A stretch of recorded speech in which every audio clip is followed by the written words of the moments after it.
Okay, welcome everybody. This is Sci-Fi Story Ideas. This is a WordCamp class where we're going to look at stories in the news and tech news and futurology kind of stuff, and we're going to brainstorm ways that we could approach those as either movies, TV shows, or novels. Thanks for being with us.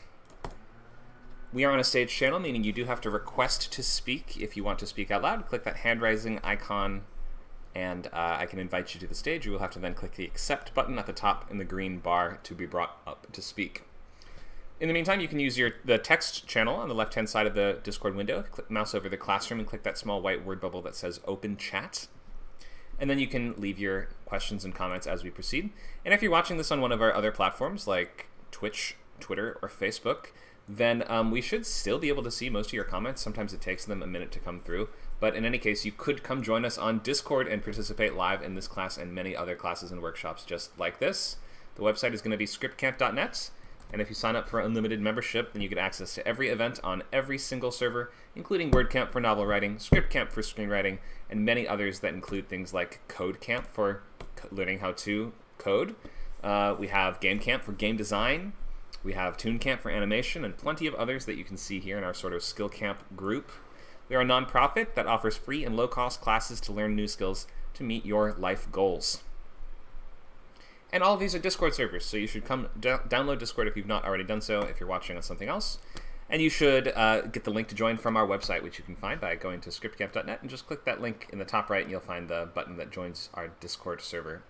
All totally free to join, and we have plenty of free stuff that is open to the public. And then for our paid subscribers, we have things like the boot camps that go 8 weeks to writing a feature, 6 weeks to writing a TV pilot, and 12 weeks to writing a novel. I've been writing scripts for 12 years. I guess, is it 13 now?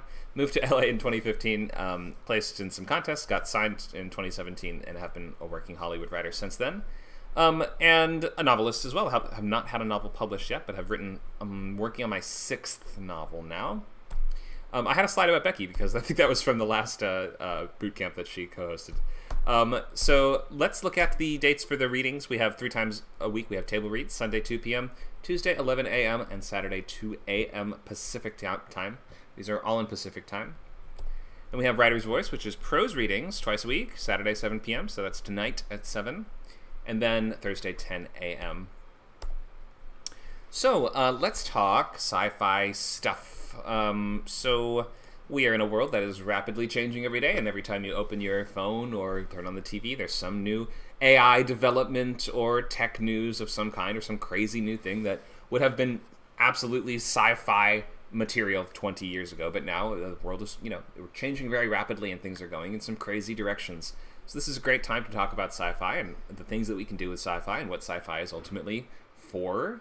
Helping us sort of collate and organize our thoughts on complex topics, for instance, because when you have such a broad and complex array of very complicated, very advanced technological concepts and trends and changes and things that are happening in culture in the world, it's hard to figure out what your thoughts are on everything and to organize your thoughts because we only have so much brain space. And turning things into stories allows us to kind of figure out our opinions on those things. Does that make sense?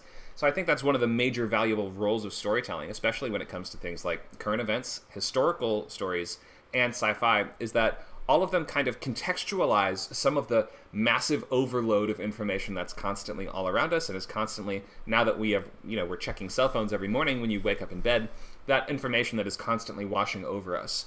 Stories help us understand the world.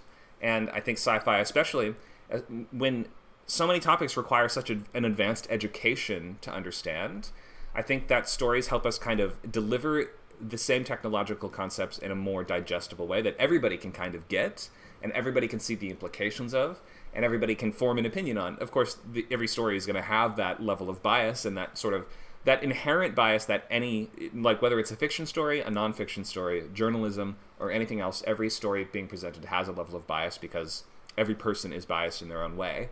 But it's our job as authors to kind of present the good and the bad, right? Like the potential that these things, and that's I think where different genres come in. Like sci-fi horror is a great place to explore how new technologies can damage or harm us. And then we have things like like utopian sci-fi or things like this, sci-fi comedy maybe, or sci-fi fantasy movies that might suggest these are ways that tech could be used to help us. Maybe even those same technologies that could be used for bad directions, or be taken in bad directions. So stories are kind of used for helping us organize our thoughts on where things could go, and they help us understand our world better. That's how I view it, at least, and that's why I think sci-fi is valuable and always will be, and also just as this critical tool of sort of not only understanding the world, but speaking truth to power in the way that many countries and cultures around the world are not exactly free in terms of speech or expression, and sci-fi is one of those elements or one of those areas that allows us to talk about otherwise forbidden or inaccessible topics, which it historically has definitely been used for in many different ways. So that's just like a little bit on my thoughts on sci-fi lately and why I decided to do this class right now. I think we'll start by talking about the big idea, and then we're going to go into, for every news story, I'll bring up a volunteer, and you guys can help me brainstorm and do some critical thinking on different areas to take that story, figure out whether it is a show, a movie, or a book, and kind of start to shape it into the general area that a story might be, or to help angle exactly what story area we might even try to explore with that concept. So this is similar to what you're doing when you're pitching features and stuff, right? Like often there will be an article that a producer buys. They're like, okay, I have bought this article about solar power. Is there a movie in this? And you have to kind of wrangle the facts and figure out who would the characters be, what are they trying to do, what's standing in the way, what's interesting and relevant about this, what's relevant about this now versus relevant universally and for all time. All of these kinds of things are this is sort of like the grunt work of being a working screenwriter, is pitching on things like adaptations or articles or journals or journal entries or anything else that can be acquired as IP, short stories. If they buy a one-page short story, they're like, what's the movie here? You have to be able to pick apart what is the broad topic being examined, funnel it down into a more specific approach to that same topic, and then give your take and your own personal approach to what would this be if I were to write the movie, right? And making that all fit both within sci-fi, but also within the emotional experience of the genre that you are kind of using as part of your take. Your take is sort of referring to your specific expression of how that material would work in a narrative form. So like multiple writers can have different takes on how one idea would work, or one broad area of scientific topic, for instance. Okay, hope that makes sense. And Nacho has also posted in the chat a great list of upcoming classes. So if you're not sure what the schedule's looking like coming up for the next few months, we have new boot camps starting up in the next few weeks. We also have a bunch of these sort of one-off classes coming up and going on even right now. This is one of them right now. But check the chat in our Discord server by mousing over Classroom, clicking the white word bubble that says Open Chat, and you can view the list of all the upcoming class dates. Thank you, Nacho. Our first ever romance novel class, by the way, March 30th. Okay, big idea. Movies and TV shows and books in the sci-fi world, they usually are going to funnel down to, we can't include we can't explore everything, right? Technology is a very broad and complicated umbrella of different things, right? There's many different types of technologies. And while your stories can be set in worlds that we have certain assumptions of what might be possible in that world, it's usually going to be best, especially in movies, because a movie is such a short story, to focus on just one big idea, whereas a TV show might have one or two, maybe three kind of big ideas. If you're Westworld or Battlestar Galactica, maybe you start adding more big ideas as it goes on and it gets to be a total mess, perhaps. And I love both those shows, but come on, Battlestar Galactica Season 5... is Starbuck an angel? What is going on? Like, you know what I mean? So I find it best to limit your big ideas and then to try to go deeper in those and add more aspects to and like explore the big ideas that you already have in more dimensions. Severance is a great example of this. Severance, the TV show, has one big idea that it really deeply goes into and kind of explores and extrapolates all of the various sort of potential like hazards and dangers and good parts and parts that are okay and parts that would be controversial, all of this same technology, and uses it to sort of explore the human condition and work-life balance and relationships and all of these things in a brilliant, brilliant way. So Severance, having that one central idea, it's able to cover a lot of ground, right? So I think it's best to try to funnel down your big ideas and not have too many. It just makes it easier to pitch a sci-fi property based on a big idea if it's something that's simply expressed, something that fits nicely on a poster, the cover of a book, or a t-shirt, something like that. So, and Luke mentions in the chat, all based on this question, what if you turn your brain off at work? Yeah, or I guess you might even phrase it something like, who are you when you're at work, right? Or like, are you a different person when you're at work versus when you're at home? All of these are kind of like variations on that same central idea, right? But it does have that kind of wish fulfillment aspect, doesn't it? Which is, what if I never had to? What if I could cut work out of my life experience and just do everything else? Wouldn't you want to do that? On its surface, it sounds kind of good, right? Nobody likes doing boring, tedious, difficult, draining things. So I think that a lot of these kind of dystopian sci-fi stories have to have an initial kind of wish fulfillment element to them, where it's like, oh, of course that seems like a good idea, until you start to peel back the layers from it again and again and again. Becky says she loves her job. Well, most people don't, so you can see where the wish fulfillment comes from there. Okay, so big ideas. We're going to try to funnel down our big ideas and go deeper into them and figure out all the various strange and cool implications, especially the implications that will play into our genre or take of choice, right? Because if you're doing horror, you have to be able to imagine what are the cost and consequences or dangers of using this. Whereas if you're writing utopian, you have to imagine how could this go gloriously right, for instance. So I have a couple examples of big ideas here just back up behind me. I think I even have Severance as one of them. But we have Altered Carbon, which is a big one, and has a lot of stuff going on in it. But ultimately, if we're to simplify and just present what is the central big idea, consciousness upload and posthumanism, where we can transfer the minds of people between sort of different organic bodies. Sleeves, as they call them.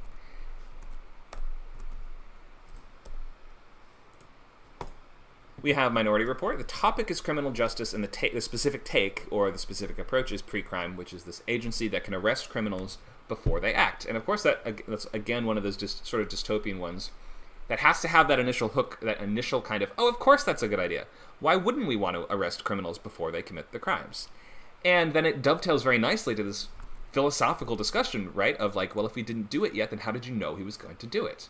Well, we have psychics that can that can determine with 100% accuracy, but I didn't do it yet, so how do you know? It sort of it uses this idea of what if we could stop crime with cool future cops, and uses it to examine questions of free will in a very brilliant way.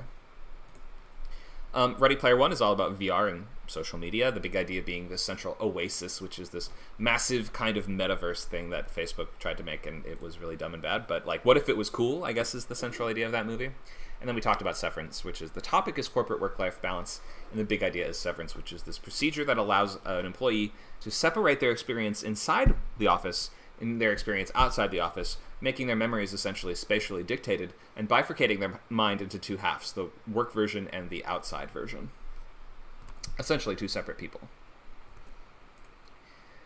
So you can see how we can boil down from that bigger idea to the more specific and nuanced approach within that idea, because you can have many different takes on the same topic, right? Like criminal justice is a huge topic. You could have a movie all about the prison system, futuristic prisons. What about reform? What if we could wipe criminals' memories?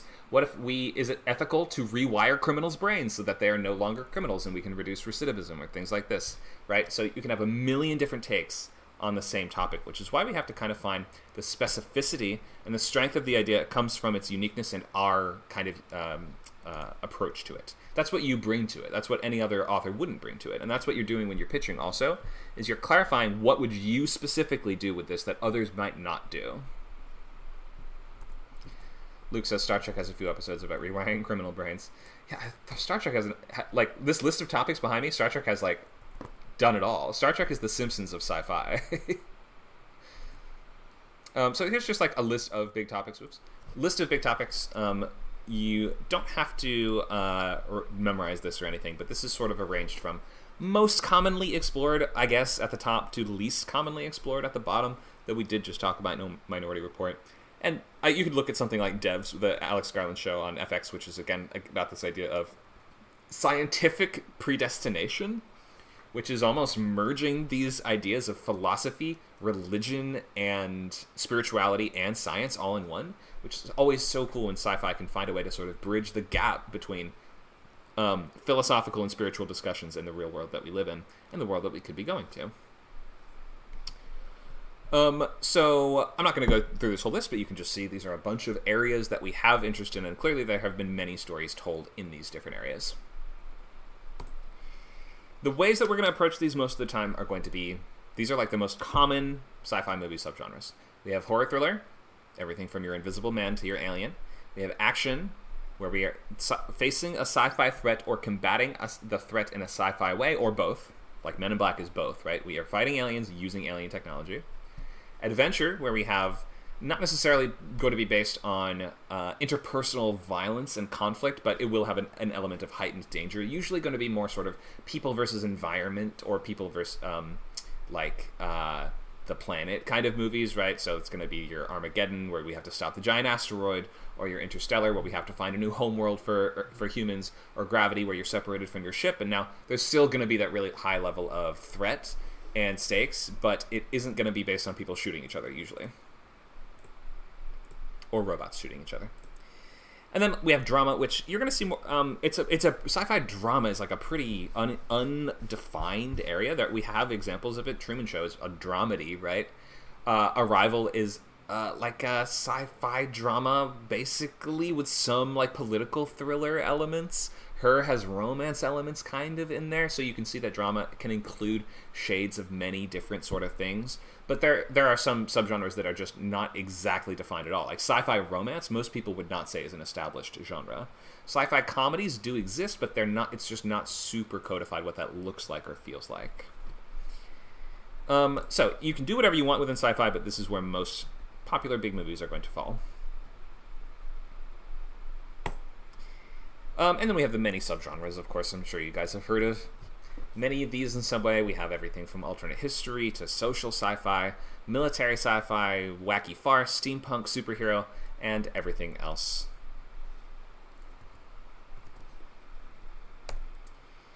We don't have to go into all these terms right now, but these are just sort of sci-fi ideas, some of which are things that we are approaching or are more rooted in reality than others.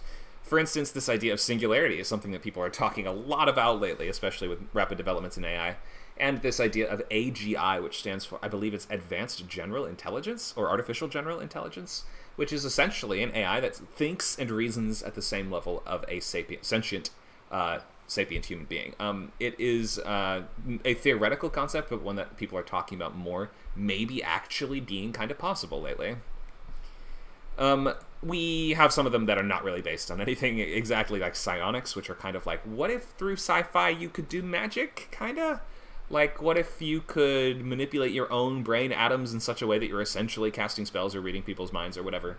Stuff like, Dune has elements of this, or like anything where people can use brain powers to do magical type stuff. Midichlorians in Star Wars are sort of a form of psionics, because it's like, okay, we've kind of gone from this being an undefined spiritual energy to this being the result of microbes in your blood, so I guess this is now more sci-fi than fantasy. Who knows exactly what's going on there? Becky says sci-fi romance is growing. Her, the time traveler's wife. Yeah, but hers not like a capital R romance. That's a tragic romance. That's like a doomed romance, isn't it? It's like really sad. Time traveler's wife I haven't seen, but that's kind of complicated too, as far as I understand. I think it might be capital R, but there's a movie and a show and a book, so I can't actually say how different they are. Also, I don't even know if Time Traveler's Wife has him using... Is there any pretext of an actual scientific reason why he's leaping through time? I wonder. Okay, looks like we have a comment from Facebook from John Bounds. Hi, John. I have an idea that needs to be trimmed down to its core hook and story, but having a hard time. Okay, is it if it's sci-fi, we could talk about it in the class today. You could share more.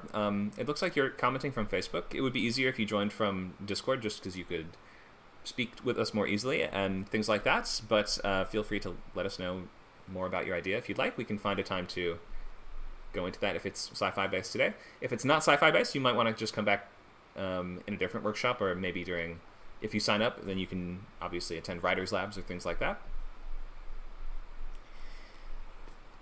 So what else? Becky says ultimate sci-fi romance WALL-E. Yeah, WALL-E's basically, it's like an adventure with a romance subplot, I guess I would say. But in some ways he is motivated by meeting Eva in the first place, so maybe it is a romance. Hadn't really thought about it in those terms. So here's our critical thinking chart. We are doing who, what, where, when, why, and how. And we are going to start with broad topic and then funnel it down to the more unique and specific approach. We're going to ask, does the idea seem most fitting for movies, TV show, or novel? So let's see some hands for volunteers. And you guys are going to come up. I'm going to ask you questions, and we're going to look at topics, and you're going to brainstorm. Where is the idea here? What is the idea? How would the movie, show, or book work?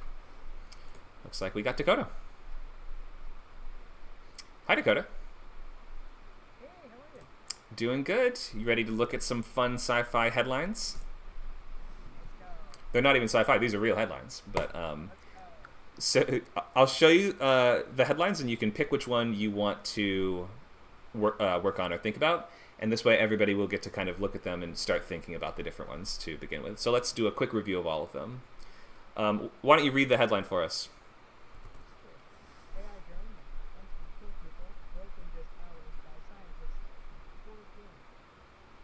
Is this concerning at all? It's a little concerning that that just something about the phrasing there. For a game. What is? Are you Jigsaw? What's going on here, sir? Let's look at the next one.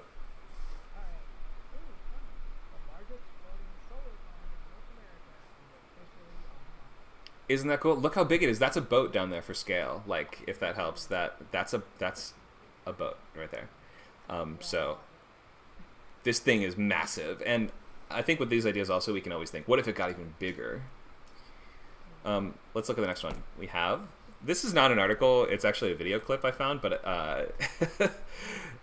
future of transport. Have you seen these things?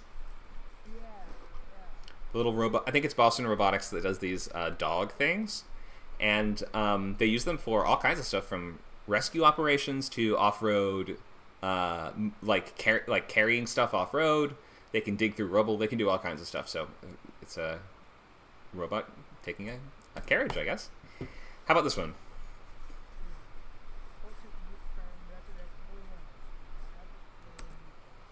Yum. The sweets have gotten out of control.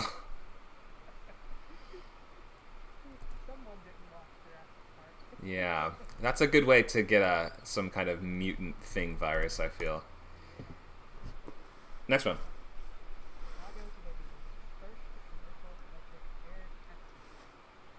What could go wrong?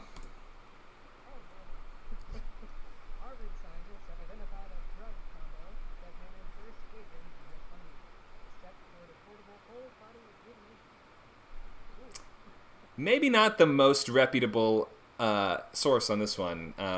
Even looking at the website, Fortune. Well, this one might be a load of bull, so we can ignore. You can pick whichever one you want. This one sounds a little silly, but you can also even just take the basic idea of, like, technology that could reverse aging. We don't always have to talk about this specific instance if it seems like bullshit. Always err on the side of fun. Okay, so which one appeals to you the most?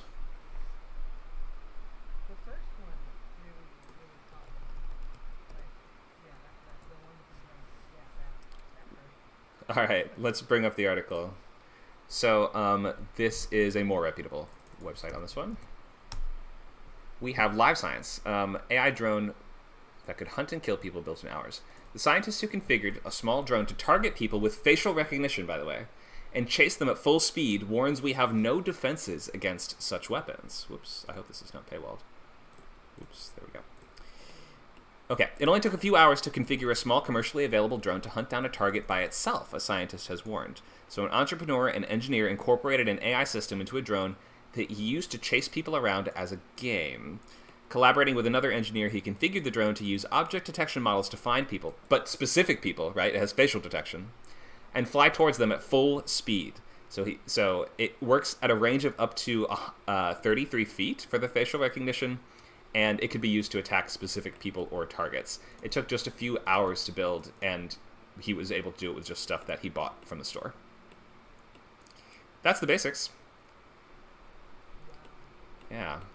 So we've seen a lot of interesting drone stuff lately. Let's pick a central. Well, let's just hear your initial thoughts, and then we'll dig deeper. We'll pick a question to look at. What's your initial take?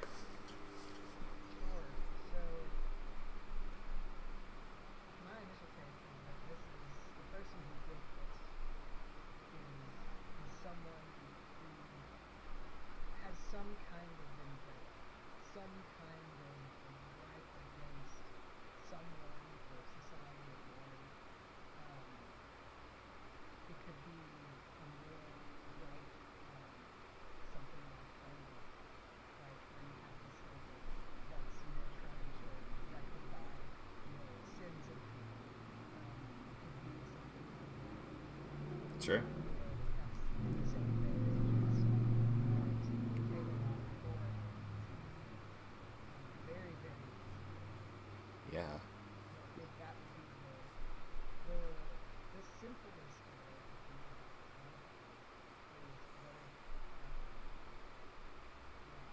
What if a terrorist got it, I guess is the question, right? Yeah. So it's like a whole new type of Unabomber. We no longer have to mail the bombs to people or crazy. I don't want to give anyone any ideas, but I'm just saying if you were a mad bomber and you buy 100 drones, we're in trouble. Um, so yeah, just the ease and accessibility of this is definitely a core concern.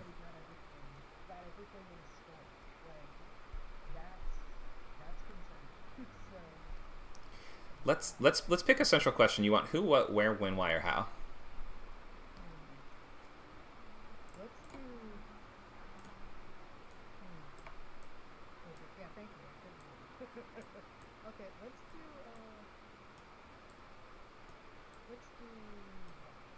Why?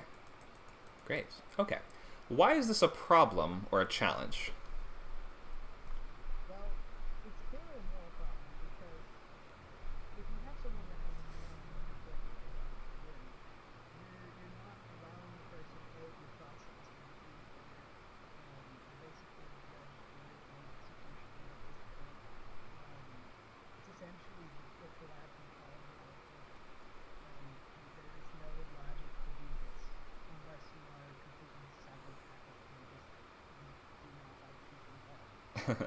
So the difference between this and just somebody having a gun, though, is what? That the drone removes accountability or the ability to tell who's doing it? Right.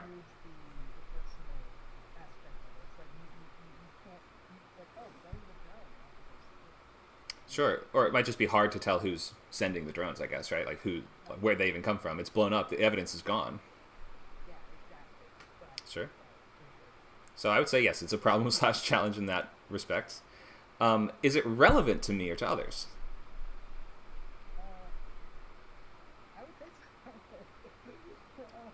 Why?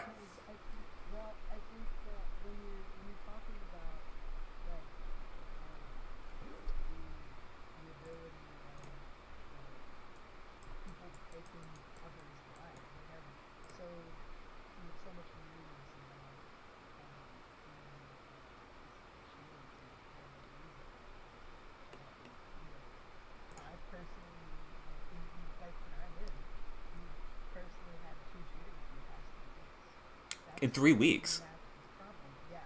Good lord.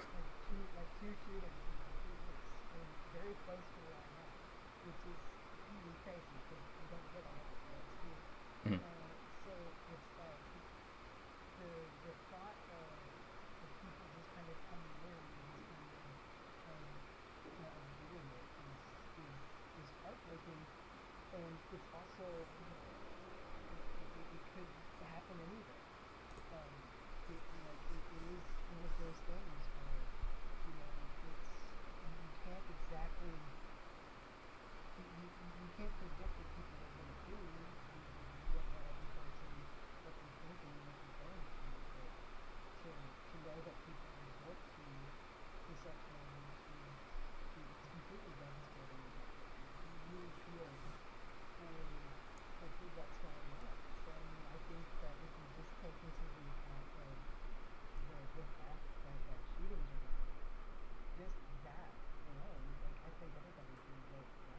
Sure, that's a good answer. So you're saying, why is this relevant? The answer is because shootings and terrorism already happen, and this would make them easier to do.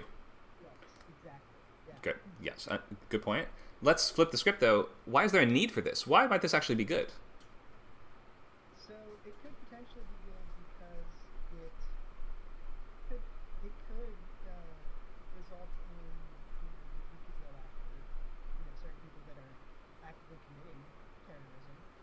Sure.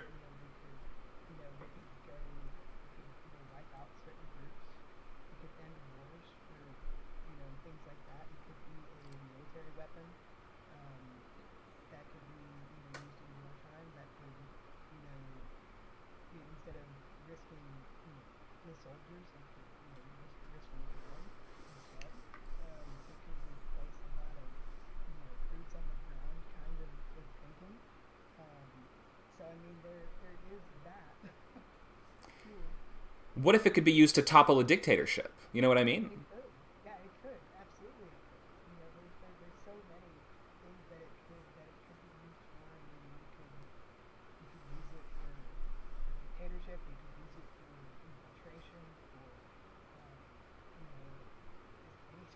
thing you should really think of is these don't necessarily have to be there. True. True. You can essentially use this thing to get whatever job you need to do. Because just because it can kill people doesn't necessarily mean it does all the time. Right. So it could potentially just be there. It could help with police. Hmm. Search and rescue. Yeah, search and rescue, like just different kinds of things. Instead of a bomb, you could put food on it, for instance, or some medicine. you know, Right, swap out the bomb, and then it becomes slightly less harmful, I would say.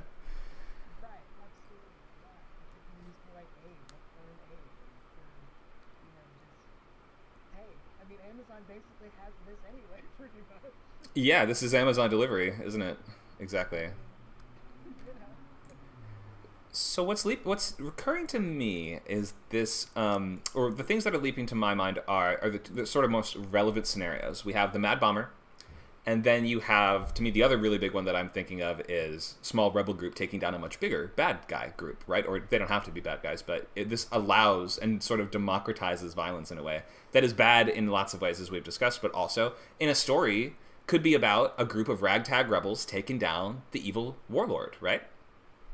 Right, right. So, so let's think of which one of those appeals to you? Or obviously, if you have another idea, that's cool too.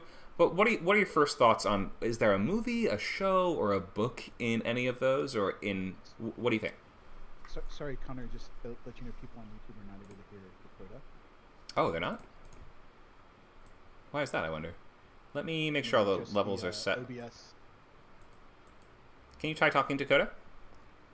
Can you hear me? Red leather, yellow leather. I think yeah, I think his volume's just set low. Let me turn his volume up. Try again. Hello, everybody. Whoa. Hope Okay. you all are doing well today. Super. I think I overdid it a little bit. Let me turn it back down. I think that should be perfect. All right, we found the Goldilocks zone. Hopefully, Okay. hopefully Okay. everyone is able to hear that okay now. Yeah. If people, we have a car, ladies and gentlemen. You might be hearing the various traffic outside my window. Yes, No, you're fine. they You're were doing fine. construction on my wall yesterday. That was something. Oh, joy. I feel. Okay. What is that? Okay, so to get back to the question, I Hmm. think that um, my gut instinct is this is a TV show. Okay. This Why is is a that? TV show. Go ahead. Well, I think a lot of it is because there are so many different directions you can take with this. You have the opportunity in TV to really get more into like plot and character development, and you can dive into like broader, like you can get into specific themes, but you can tackle more a TV show as opposed to a movie. Like with a movie, you're kind of limited to one. Like it has the tendency to be very myopic, especially with sci-fi in its view. But with a TV show, you can kind of um, allow different viewpoints to kind of come in and shape the world. It allows the world to be sort of lived in for a little bit longer, Hmm. and I think that that's a little bit more appealing as opposed to doing this as a movie, uh, whereas you only have 120 pages to just do whatever it is that you decide to do. Yeah, I could see maybe sort of if you do the Mad Bomber type storyline as a TV show, imagine like a V for Vendetta style story, Right. right? Where there's a sort of mysterious terrorist that is using drones to start to try to take down a government that they see as unjust, trying to spread their message and gain support and followers and things like this. And maybe there's a manhunt for him that would take, a full, maybe a miniseries. I don't know if this would be multiple Yeah. seasons exactly in this idea, Right. but like maybe at least a limited series. Yeah, absolutely. Yeah, because I mean, with Criminal Minds, the last season of Criminal Minds basically did this too. With they had one season and they had the whole thing was like one big arc. That was Oh, cool. all it was. Yeah, it was really good. I think Becky has some ideas. Go ahead, Becky. Um, Mine's just a completely out there idea that would be suitable for like a kids book because obviously I write for kids. And I was thinking something along the lines of, where you get Roald Dahl-esque type stories, Hmm. so it's like completely out there. Um, something like the obesity levels in the UK are so bad now that they are encouraging children to go out and do PE lessons by using this drone that follows them and gives them a shock if they don't do it enough. What? That's real? No, I was just thinking. Oh, that you're just would be thinking of it. awesome Okay, as a okay. story, I, yeah. for some reason, I thought you were Actually, saying they that someone must, was doing that already. Okay. No. I just think that would make a really interesting story. Oh, okay. So like a coach, like a personal coach or personal like a helper Yeah. drone, I guess is what you're saying. Of course, the kids don't want to use it. Oh, I'm going to steal that for my book. I'm going to steal my there own you go. idea, you know. Plagiarism. Yeah.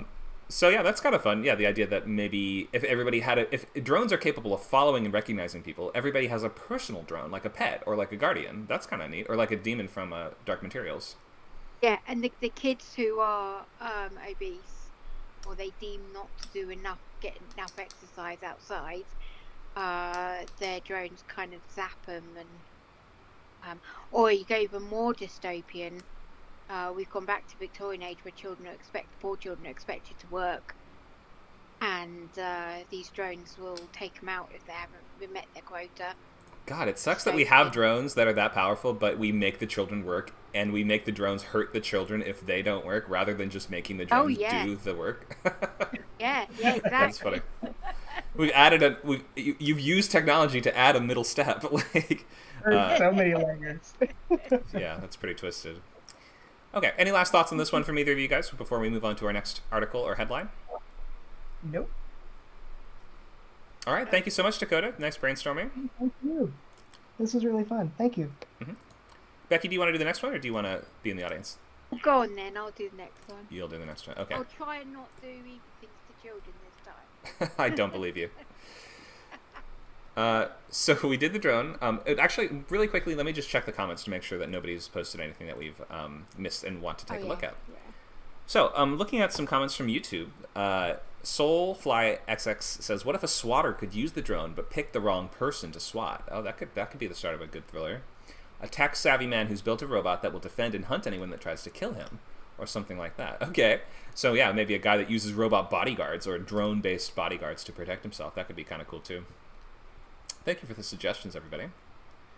I think there's one more from Food Nerds. My idea for Gamma about a gamma ray burst hits the Earth. Don't know. Okay, this is not linked to the drone thing. That's just a different idea. Thank you for sharing, though. We love all sci-fi ideas here. All right, Becky. So you saw the articles before. I'm just going to scroll through them quickly one more time. Remaining, we have giant solar farms floating on the ocean. Future of transportation, robots carrying carriages, I guess. Lab-grown meat from a woolly mammoth. Flying taxis, or anti-aging medicine. I'm going to go for the anti-aging medicine. Okay. So this is perhaps the least reputable of our sources, but let's just talk about the broad idea. Oh, by the way, apparently people still can't hear us on YouTube, hear me or anyone else on the stage other than you. Anyone else at all? I have the volume. It's still hard to hear me and Dakota. Okay, let me turn it up. Yeah, it's just their third party, the other speakers are a little bit quiet on, I guess it's like your levels on OBS. There should be a different level for the Discord sounds. Yeah, I think I have it up. Try talking, Becky. Testing. 1, 2, 3. Does that work? That sounds loud to me. Give me 1 second. Let me chest on you. Okay. This is a lot of wires that we have crossed here. It's kind of a big tangle. So yeah, Nacho can tell us if that's working, but let's dig into anti-aging medicine. So initial thoughts, Becky, before we go into the critical thinking questions. I mean, it reminds me of that comedy film Death Becomes Her. Oh, I love that Remember movie. that one? Mm-hmm. Yeah. The idea that like it can reverse aging, but of course, like we're still gonna have other issues. Okay. Like Sounds perfect. Okay, good. Thanks. good. So initial thoughts would be that obviously something's gonna go terribly wrong with this, and either you end up with the brain doesn't develop along with the body, so you end up with a bunch of 30-year-olds that all have dementia. Or That's a good point. Nobody ever brings that up. Yeah, exactly. So yeah, that's my initial kind of thought. Something's going to go wrong with this. Okay. Yeah, this is one of those things that feels like such a defiance of the natural order that it's almost tricky to think of how it could go right. Let's look at our big questions. You want to pick who, what, where, when, why, or how? So, what? Who as in? Oh yeah. I mean, you go one or two ways. Obviously, it'd be the rich that would benefit from immortality. However, if they were testing it out, they would test it out on the poor. You want to go with who? Okay. So we'll start with who. Yeah.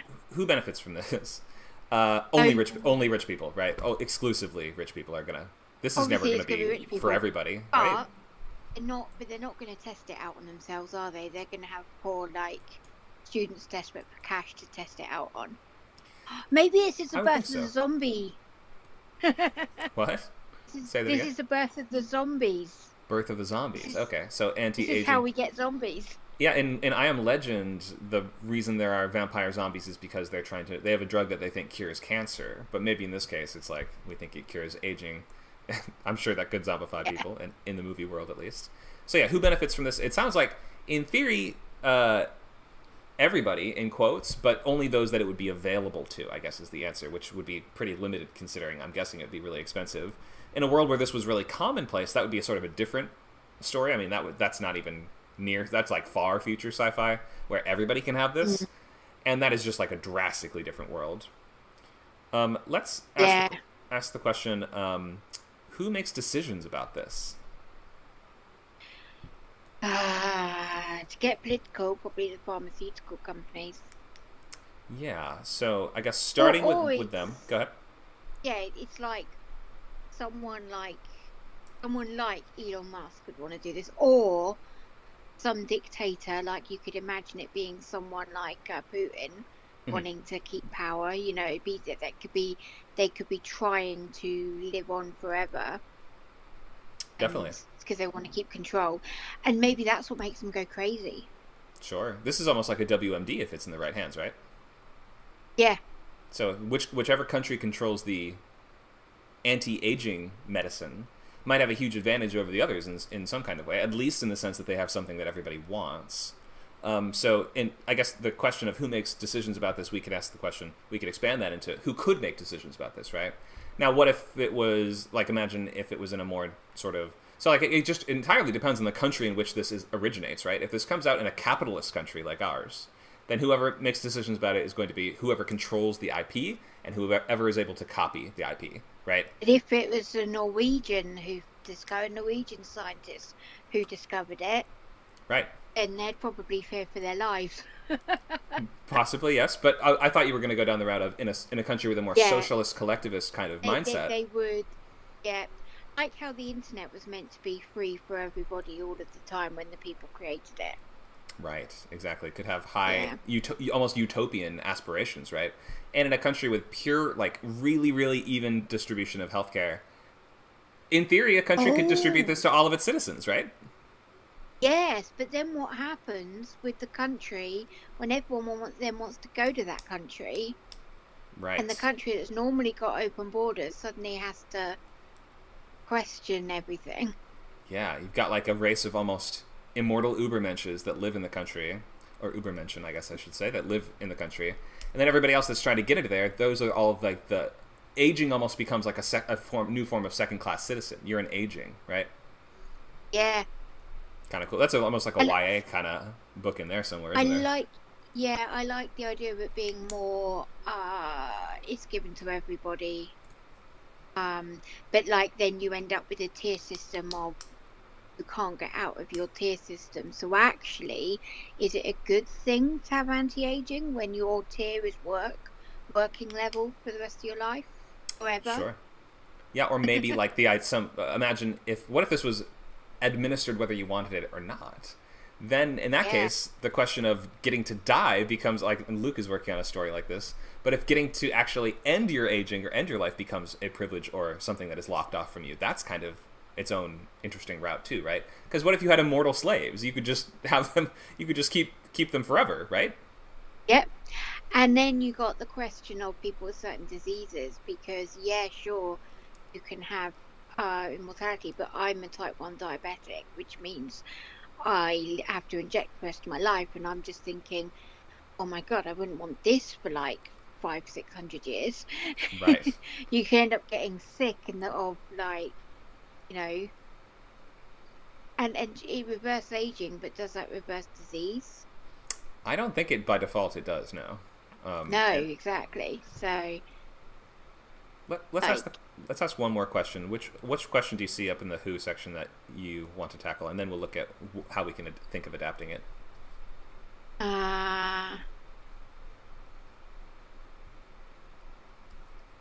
Best person to consult? That's an interesting one.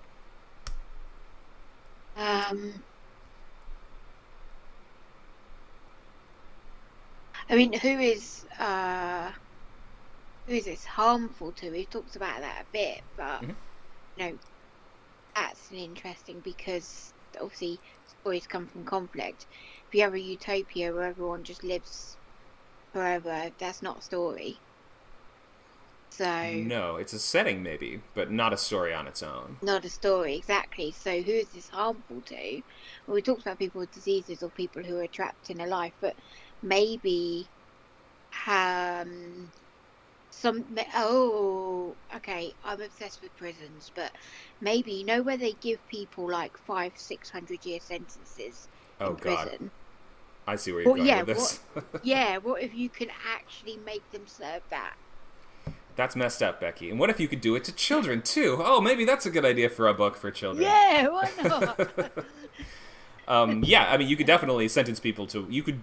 The level of cruelty you could exact on somebody that lives forever is unlimited. That's the darkest thing I think I've ever said. Yes. But the other thing that occurs to me when you ask whom is it harmful to, or to whom is it harmful, is people that don't like their families very much, I would think, because now you are stuck with them forever. Imagine your great-great-great-great-great-great-grandparents and your great-great-grandparents and 9 generations of your family all live in one house because nobody ever dies. And then there's overpopulation. You suddenly can't have kids. Hoarding of resources because people never die, and therefore wealth accumulation and accumulation of property, and is just the hoarding would be off the charts. Suddenly, like, my parents are allowed to be parents, but I'm not allowed to have a kid because of population. No more children in the world. Sure, yeah. If people can't die, then the overpopulation could lead to control systems put in place. Go ahead. That could be the story. No more kids are allowed because, like, people stay the age of 25 forever. Oh, but yeah. one person does have an illegal child.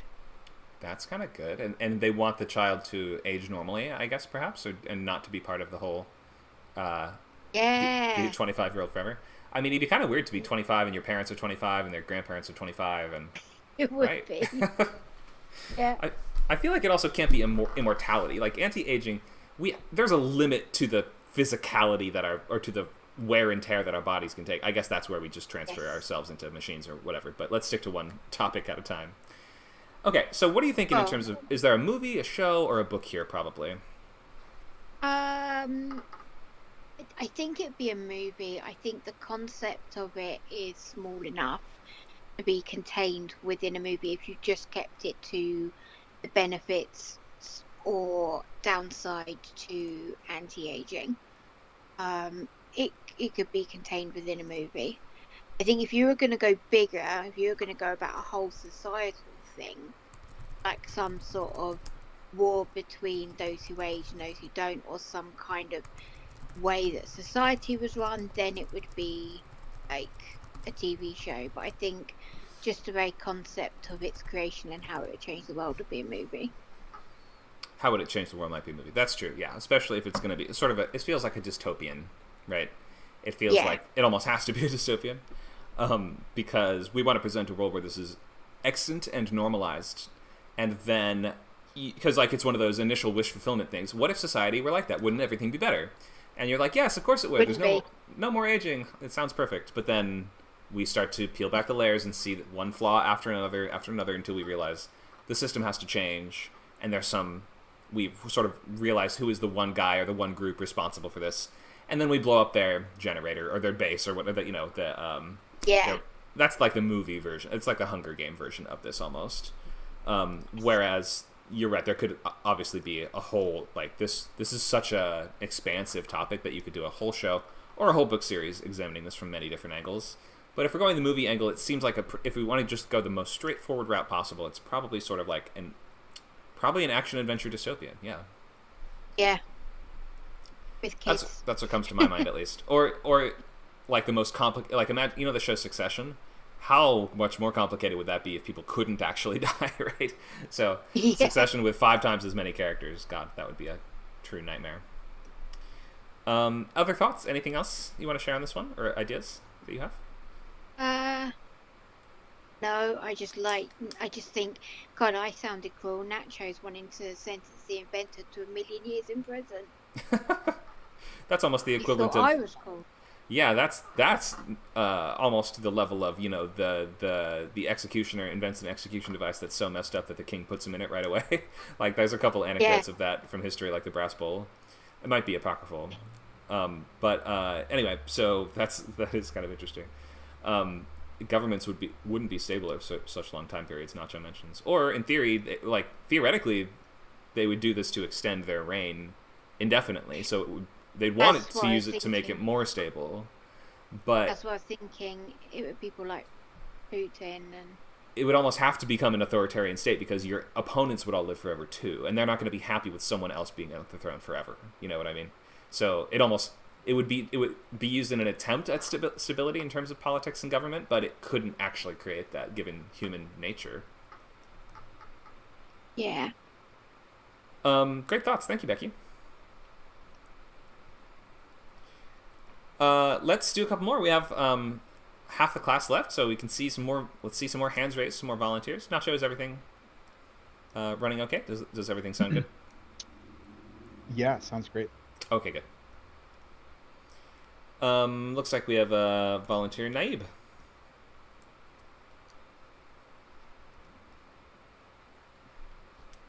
Hi there. Can you hear me okay?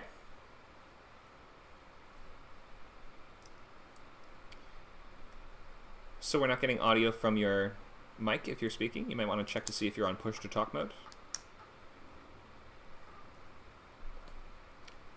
You can click the gear icon in the bottom left that says user settings and scroll down to voice and video and make sure that your input device is set up correctly. I'll leave you on the stage, and if you get it fixed, just speak up and I will call on you. In the meantime, I'm going to call somebody else, but feel free to keep trying to get it to work. Other volunteers? Looks like Becky has a question. Why don't we start with a question while we're waiting to see if Naib can make this work. Go ahead, Becky. Wait, Becky, you're muted. Hello. Hi. Sorry, I had to mute because the dog was crying. I was just wondering about future tech. So as you say, technology is changing so massively, so quickly. I'm writing a futuristic sci-fi, and it's kind of hard to think about new things that might be in the future that's like not already what we've already got, if that makes sense. So like trying to do futurism, I don't know, I kind of feel like maybe it's just hindsight, but it feels like it was easier for the sci-fi authors in the 80s to predict where we'd be now than it is for now to predict where we'd be in like 100 years.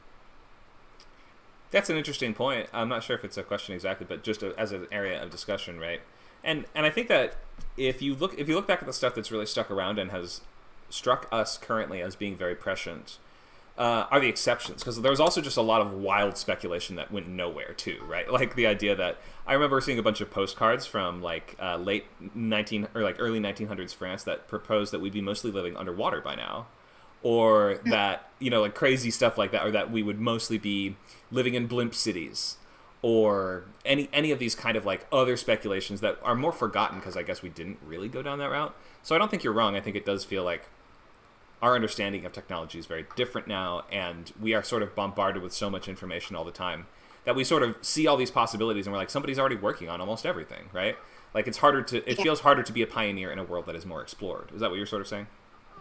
Yeah, like, for example, I've got a space elevator, which is actually a theoretical thing. It's nothing new that I created. The writers of Star Trek, Gene Roddenberry, basically, it's the reason we have an iPad, right? Whereas I'm sort of like, well, I can create what might be a new thing, which would be like a sheet you can unroll, so it becomes your pad. But again, people are working on that, like coming up with new bits of technology doesn't exist. I don't know, it just seems hard to do. It's hard. It can be done. There was a movement to close the patent office in the U.S. in the 1880s because people were like, well, we have the steam engine.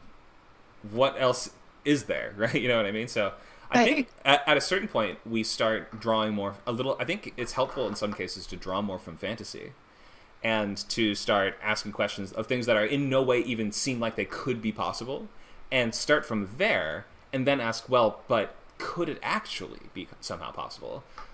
Especially, I mean, we were just talking about immortality, right?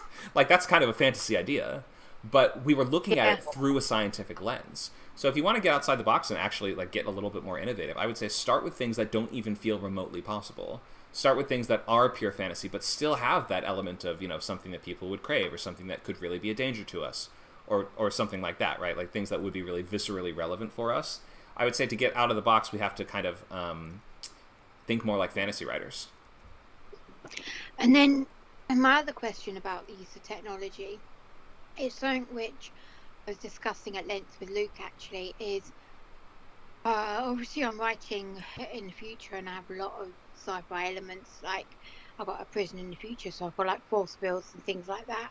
But then I also think, as I'm writing for kids, I want to keep some things that are grounded. Like I don't necessarily want it all to be tech, but some of my early beta readers have been like, oh, I want it to be more sci-fi, more sci-fi. So the question is, like, how futurist, if you're writing in the future, like, how is it okay that you still keep some things from present day, like you just call handcuffs handcuffs? I mean, they keep improving on the design, but they're just handcuffs. We've had handcuffs for hundreds and hundreds and hundreds of years. Even, I mean, in 500 years ago, do you think they'd still, would they be like, they wouldn't be using manacles in the future, will they? It's like, no, we are actually using manacles still. We just call them handcuffs now. Yeah, exactly. Yeah. So I think less in some, it's always the things that we don't think, or it's not always, but often we see examples of the things that we don't. It's not the first knee jerk thing that you think will be the direction that tech goes, and this is the weird thing about it, right? For instance, in these 90s episodes of Star Trek The Next Generation, when they get mail on the ship, they get a stack of tablets, and they hand out a tablet to each person with their mail on it. It's like these writers in the 90s, not that long ago, have conceived of a world with interstellar travel, but not one in which you have your own device that can use Wi-Fi to download mail to it, right?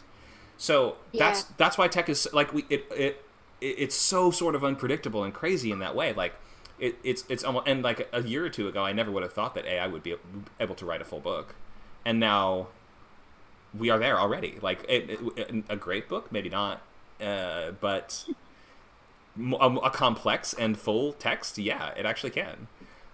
So there, I think that's why, to some extent, wild shotgun speculation is sort of a good thing, because it lets us sort of feel out all the different possibilities, and some stuff will be nonsense and will be discarded and forgotten about, and some stuff will be oddly prescient, and we'll be like, oh, I'm glad somebody thought of that, even if they came up with a bunch of bullshit too.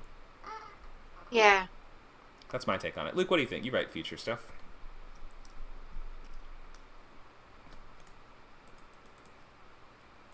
Oh, you scared him. Oh, sorry, my mic. It reminds me of Do Androids Dream of Electric Sheep? A little bit, sort of the mood harp. There's all this stuff about a mood harp that manipulates your emotions, and it's in every home, and like I feel like so much of that story hinged around that idea, but um, it's not what made the transition to film to Blade Runner. You know, it's not sort of the core of what people got out of Do Androids Dream of Electric Sheep. Mm-hmm. So, um, what was the Yeah. question? What was the question? Yeah. So we were talking about initially like just new frontiers or areas of technology, and like different things that would be like speculating about the future and how we speculate about the future differently than we did in the past, right? And like what where things actually land as opposed to where do sci-fi authors like to Yeah. sort of think they might. There's And all then we kinds went of in. crazy things that don't land in that book about electric Hello? animals and stuff. Hello? But, Oh, hello. oh, hello, we can hear you. We hear you now. Hello? Welcome. Oh, sorry. Sorry to interrupt. I've never used Discord before, so I had no idea how to turn the mic on. You're totally fine. We hear you now. You want to do some brainstorming with us? Sure, yes. Great. Okay. Thank you, Luke and Becky. Luke, if you want to volunteer next, Thank you're welcome to do the next Oh, sure. brainstorm. Is Naib, am I saying that right?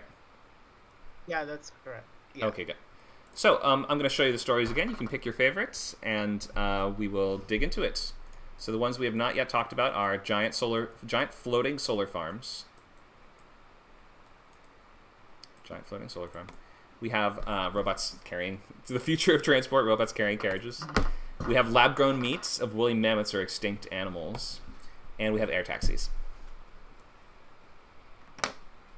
I'm gonna go with the what is it called? The solar panels. Giant floating solar farm. Cool. Let's open the article on this one. The largest floating solar farm in North America is finally online. Let's just glance at the article. So it's in New Jersey, host to an 8.9 megawatt floating solar farm, the largest floating solar array in North America. It's owned by a company called NJR Clean Energy Ventures. It has 16,510 solar panels, and the clean energy they generate is enough to power 1,400 homes annually. Provides 95% of the power needs for New Jersey American Water Canoe Brook Water Treatment Plant.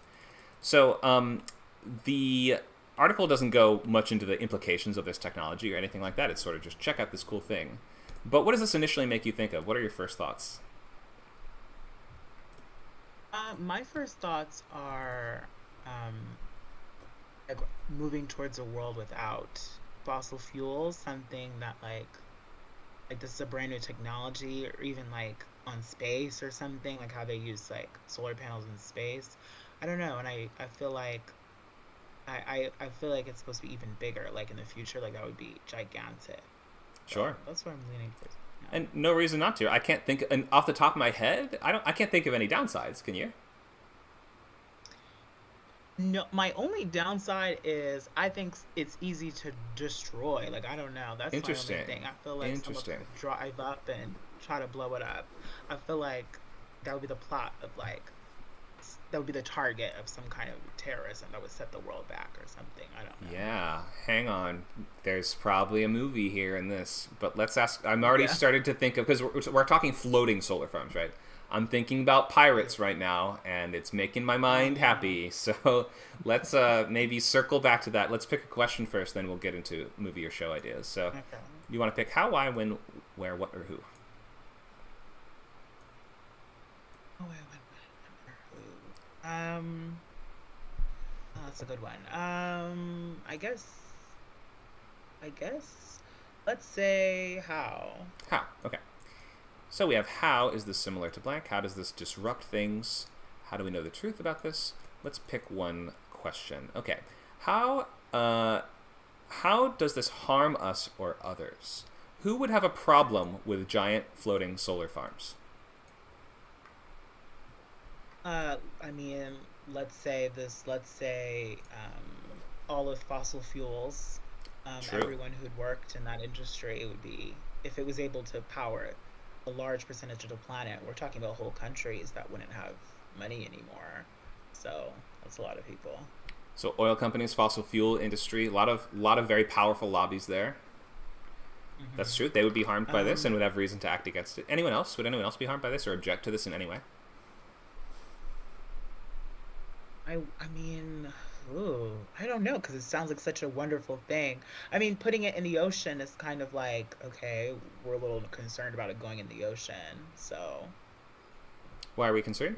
So um, maybe let's think, for instance, if a community relies on its river and a big corporation fills the river with solar panels, something like that could maybe get in the yeah, way of people's living situations, right?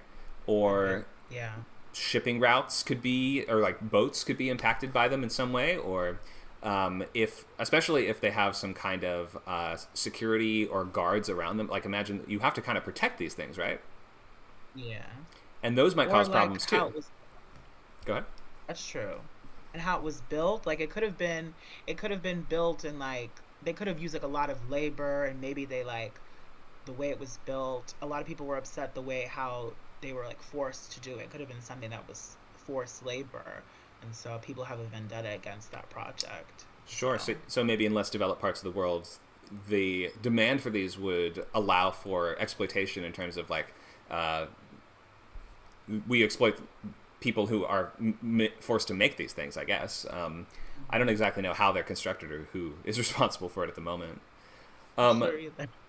so let's look at a different question. How does this disrupt things? So it definitely does disrupt things if it's removing profits from fossil fuel industries, right? Hmm. So what else changes? Um, if only, let's say, I don't know, it's only the U.S. that has control over this, and everybody else doesn't have, So that would definitely disrupt. The U.S. is clean energy forever, and nobody else does. I mean, that would disrupt things. Good point. Yeah, This would make solar panel companies or solar power companies way more powerful, right? yeah, Which that's could right. Yeah, disrupt the tech sector and energy sector as well. yeah, I'm starting to think of some I'm mostly in the movie world on this one personally. I'm mostly yeah. an I agree. action thriller type of writer, so maybe that's why. Let's move to these questions though. What are you thinking in terms of stories? Any ideas? I think it definitely is a movie. Like, it definitely revolves around either trying to destroy this gigantic solar panel or trying to save it from being destroyed. Something about it, like someone is upset about that it was built. Yeah, So it definitely revolves around that. that's like a Die Hard type of setup almost, where we have a small, or maybe it's even sort of like The Last Stand or that sort of archetype of story, where we have a small group that needs to defend the solar panel. I think we want to defend the solar panel in the movie. I think we'd rather root for the people defending it, right? Yeah, I rather, yeah, because the solar panel is great. I love the big solar panel. So Yeah. I think, yeah, So maybe or like a Last Samurai sort of thing, where we have like only a few defenders standing against waves of attackers. I love the ocean setting for it, so this could have a modern pirate kind of vibe to it. Imagine an oil company that you mentioned; they would be the ones harmed by this, right? What if they sponsored a bunch of mercenaries and pirates to take down and attack the world's biggest solar farm? yeah, that's That's pretty kind of good. cool. That's That's pretty like good. some Mad Yeah. Max on the water, kind of like water world Yeah. combat, like Mhm. kind of stuff like that. I think that's dope. I mean, that's like the action thriller. I mean, feel free to give me your take. You're the one. You're the guest. So, what is your approach to that? No, I totally agree. Like, definitely, I'm thinking of Waterworld has come to my head, Mad Max, but on water. I definitely feel like it's like something like I haven't seen any James Bond movies, but it sounds like the plot of like a James Bond movie where somebody's trying to blow up this gigantic solar panel, and we have to stop them before they do it. Yeah, I could definitely see that. And you could have lots of great set pieces in the middle. Imagine, so like, if these are in the open ocean, first of all, we're in international waters, so there's no laws. Um, Right. these, and you could, like, that might be the biggest, in a world where the ocean has kind of been carved up into corporate owned areas, right? Like this, Amazon owns this patch of the ocean, and all their solar panels are there. And they have all their guardian mercenary boats all around it, right? Like we could almost look at it as like a cyberpunk fracturing of the ocean, where different sectors provide power for different countries or for different companies and different things like this. So in that way, we could have sort of see like maybe even imagine little societies built entirely around floating solar panels. That could be cool. Oh yeah, I agree. Like like they definitely stumble into, I don't know, like a cantina, but on the ocean, but on the That's ocean dope. surface. So You could make no, like I'm gonna it's like a write. like a western or like a the ocean becomes the new Wild West almost in this kind of world where we have self Yeah, sufficient communities. It's like Waterworld, but in a more grounded approach to that. yeah, That's I dope. I would agree. definitely watch that. I want to see like jet ski combat. I want to see solar farms that have cannons mounted, like mounted machine guns around the exterior. I want to see mines floating in the water around them with boats getting blown up, hordes of ships descending on each other with machine guns blazing. There's something here. I think it's cool. It's really great. I think so, and there has to be a character that doesn't like the water. There always has to be a character Oh, that sure. doesn't love water, A, and like they overcome hydrophobic, it. a hydrophobe, I guess Yes, you'd call them. Maybe with rabies. Don't yes, people with rabies get hydrophobia? Um, yes, yes. So yeah, maybe so in that case, if it's somebody who doesn't like water, then that's like sheriff. What's his name? The sheriff from Jaws. Doesn't he even have a thing about the ocean or the water, where he's like He the last does. thing He I doesn't ever like the want to do water is either. go on the water. But then you have to. So we have the landlubber mercenary that needs to lead the squad or needs to replace the old captain that got lost. That we now need to defend this vital solar farm that provides. I guess we'd want to set up the stakes as they provide the power to major U.S. cities, and then it would be nice, or like some maybe even one specific U.S. city. And it's always nice if your main character has some loved one in the hospital or something like that, right? Because then, if it loses power, then they'll die, and it's just adds that Right. more personal touch rather than just New York will not have power for a while, and that'll be not great. I mean, it sounds like a problem, but it doesn't sound like life or death. Right, right, right. To raise the stakes. Yeah. Exactly. So yeah, that's where I'm landing on this. Let's see if the comments have any ideas for us that we haven't looked at so far. Activists who are sea monkeys, says Luke. Is that sea monkey? Why are you guys talking about sea monkeys? Those are little tiny microbes, aren't they? Or little tiny animals? I must have missed something in this sea monkey discussion. What else do people say? Mermaids would be pissed, according to Nacho. That's also true. Maybe in a fantasy take on the story. This is about the like mermaid eco-terror. It's like Fern Gully, but with mermaids versus the the corporate solar panel people.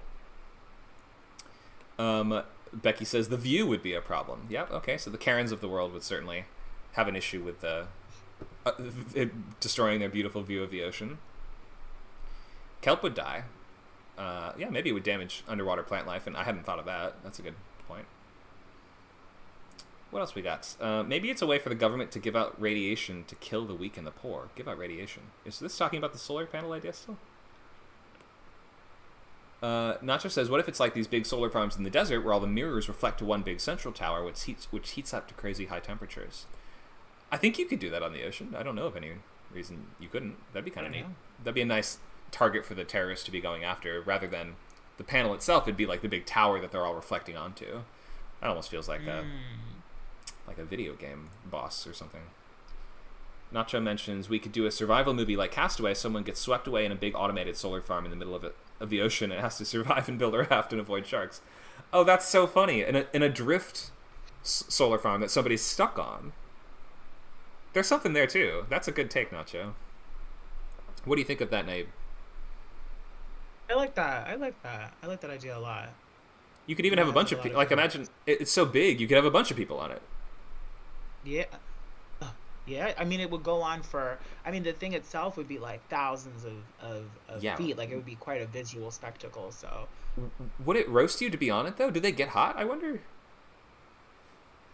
I don't know. I don't think so. One of my relatives has one, and they're not that. They don't get super hot. They don't. They absorb the heat as they take in the sun. Okay, so Yeah. maybe you wouldn't just get roasted on it. I'm not sure. I don't know. I don't know, but maybe you do, because it is a big one. I've never. There's no shade exactly, so you Yeah, there's. you wouldn't last too long, but you have to kind of figure it. You have to like make a shelter with reeds and leaves and stuff like that, and then like rig it onto the solar panel somehow. True.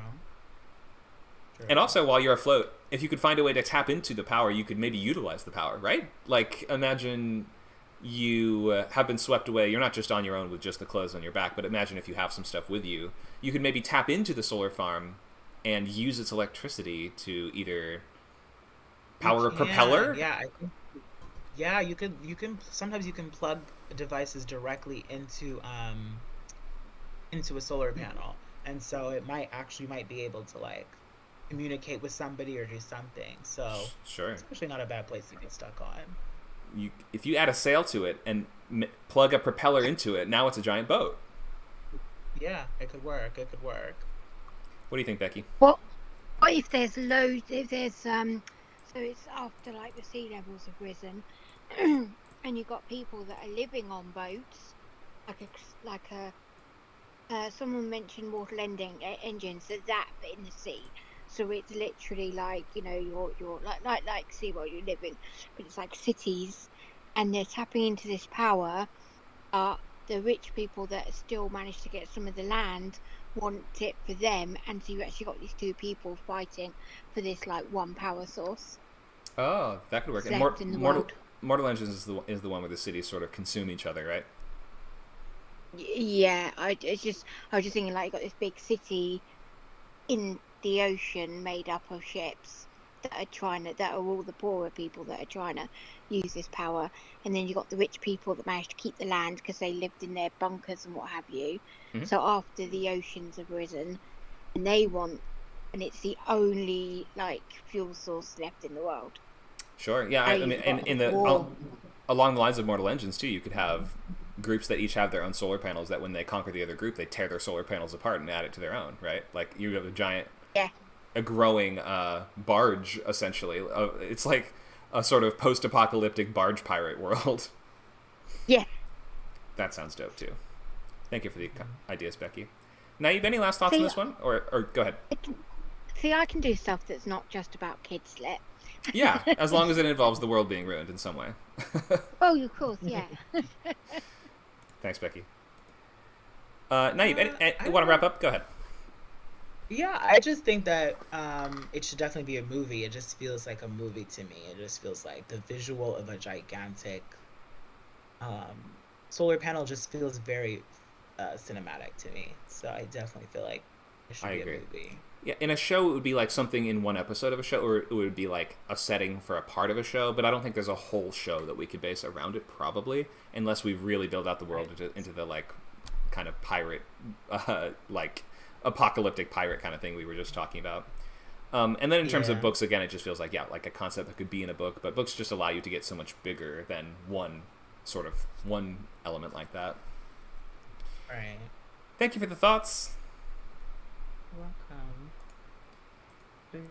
Looks like we have time for one or two more. We have Michelle and we have Luke, who have volunteered, I think, or I don't know if Luke volunteered, but Michelle definitely did. Hi, Michelle.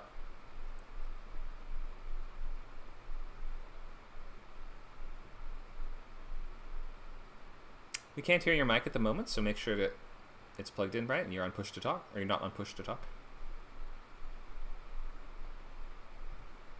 Or maybe try changing devices.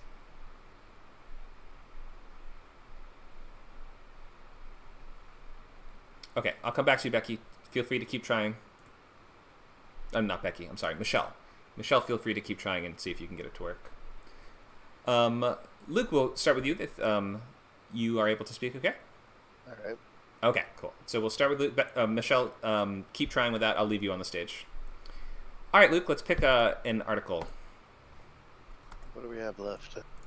We have robots pulling carriages. I really don't have too much there. It's just a funny picture and concept. We have... So that's this one here. Can you hear me now? Oh, yep, we hear you now. Okay. Can I speak now? Yeah, so let's do one at a time. So... Oh, okay, you want me to wait? We can, yeah. I guess I just started with Luke. I'm sorry to push you back just one, but let's do Luke first, and then you can be next up. How does that sound? That sounds fine. Okay, thank you, Michelle. Sorry about that. Okay, we'll start with Luke. So we have the robo carriage, we have lab-grown meat of woolly mammoths, and we have air taxis. What's the headline for this one? For the taxi one, Chicago to debut first commercial electric air taxi route. Air taxis, mammoth meat, and robo carriages. Yeah. Let's do the robo carriages. Okay. Initial thoughts? Initial thoughts: comedy, something funny about a robot driving a rickshaw. What's the title of the article? Sorry, one sec. I have a video of it I can pull up. Okay.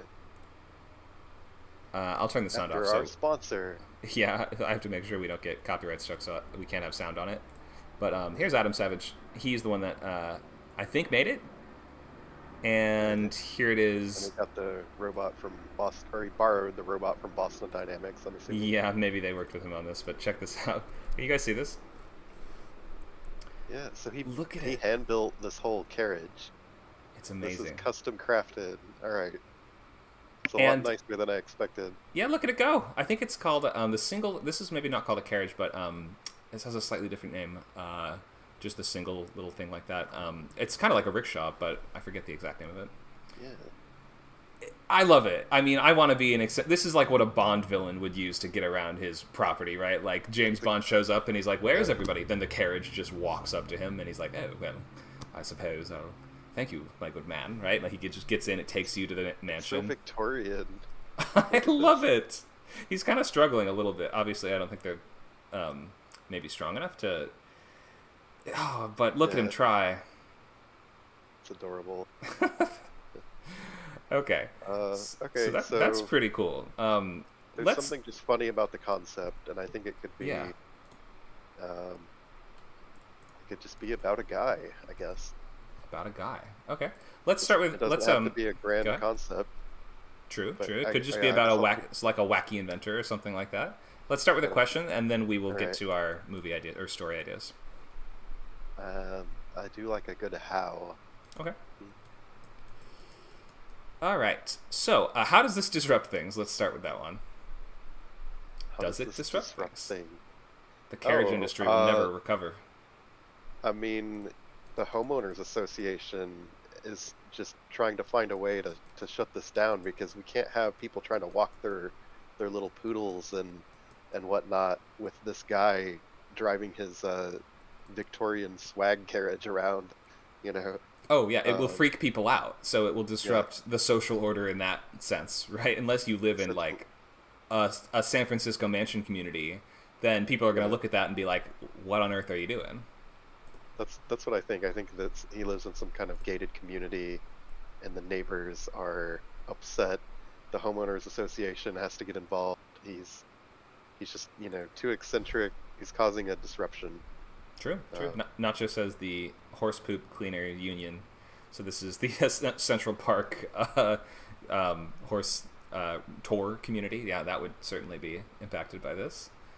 What else? How do we know the truth about this? You can interpret these questions however you want. How do we know the truth about this? Yeah, maybe imagine what if it's a secret? How would we know the truth about it? The secret. What would be the secret? Like how he built it? Like did he? I guess we might imagine. Well, so you can skip the question and pick one of the other ones, or we can just extrapolate. And because like what I'm thinking is something like, how do we know about this? Might imply that this guy in the story has a way better one than anyone else is. Like the one that we just saw would look kind of weak, but what if he has an amazing robo carriage, right? Okay. Or you can pick a different. Feel free I to think choose any of the. I think it's got to questions be you some want. internal truth, some self-discovery going Oh. on. I don't know. Or maybe you're saying, what if? How do we know the truth about this? The truth maybe being something that we haven't even discussed yet. There could be some other truth to this that we don't currently know. I think so. Yeah. Interesting. I might have to break the story to figure out what that is, though. Well, the robots are evil is the easy version, right? Yeah, it's my least favorite one for many reasons. We could come back to it. But yeah, let's pick another one for now. How do we approach it safely? How do we approach Do we? this safely? Yeah. Seatbelts? I guess. We measure twice, cut once. We apply. We can't have it be too top heavy, or it'll tip over when we try to race it around corners and stuff. Mm-hmm. We apply engineering principles. Basically, would be my answer. Yeah, basics, vehicle safety stuff. And Sure. then in terms of the robot itself, I mean, if the robot, it depends if we are directly steering it or if it's making decisions and choices for like, do I slow down or do I speed up? Right. This is the kind of autonomous car problem, which is to say, if two people are in the middle of the road, how does it decide which one it swerves towards if it must make that split-second choice? Oh, we could literally do the trolley problem where he Yeah. has to control which which road it speeds down. Yeah. That's pretty funny. So how do we approach that safely? Probably like rigorous training of the AI over time, right? Or something like that.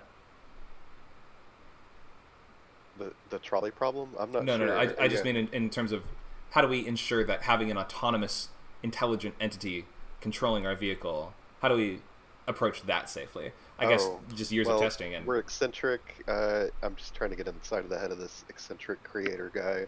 Oh, okay. He probably just wants to, order it around like a butler.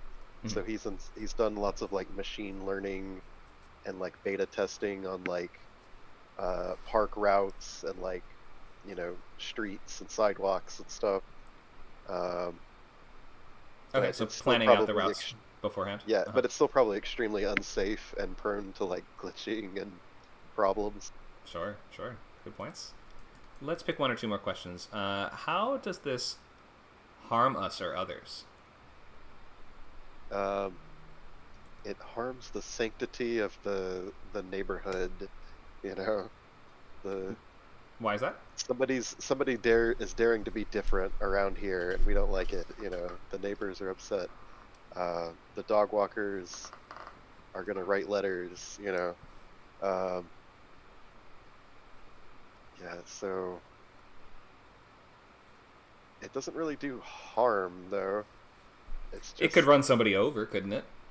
okay, yeah, I guess it could run somebody Oh, well, if we think about all the ways it could glitch out and actually harm or kill somebody. Yeah, we're throw you talking off about off the side, run you off a cliff. lithium battery explosion, Sure. fireball in the face. What if it rains? What if it identifies a hole as a really great place to drive the rickshaw? What if there's a painted tunnel on the wall and it does a Wile E. Coyote? Yeah, what if it gets in a fight with one of the dogs and tips you over, Or a horse? Sure. Gets in Yeah, a what if fight a with a horse horse. just mule kicks it and then your whole thing turns over? Oh god. This almost feels so- sort of steampunk-ish, doesn't it? Like the whole everybody else has horses but I have a robot horse kind of thing. Well, yeah, I don't think there'd be a horse in the setting I'm imagining. I guess there would be, no. He might take it to like a park, like a nice central park kind of location there. There might Okay. be a horse there.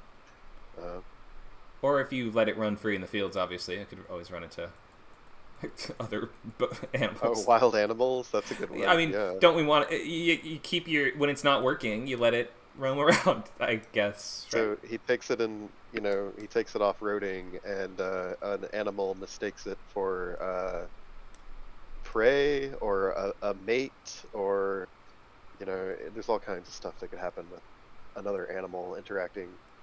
Sure, definitely. Sled dogs, I'm sure, will be upset about this, union-wise at least. The Iditarod will never recover. God, maybe that's the story. A guy enters an Alaskan sled dog race with a bunch of robot dogs. That's kind of cool. There ain't no rule that says robot dogs can't race. Balto 2.0.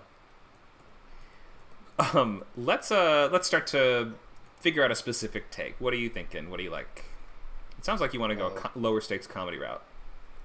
Yeah, low stakes comedy route, just a singular character focused, mad creator, eccentric weirdo, trying to do some specific goal that must somehow involve this robot carriage.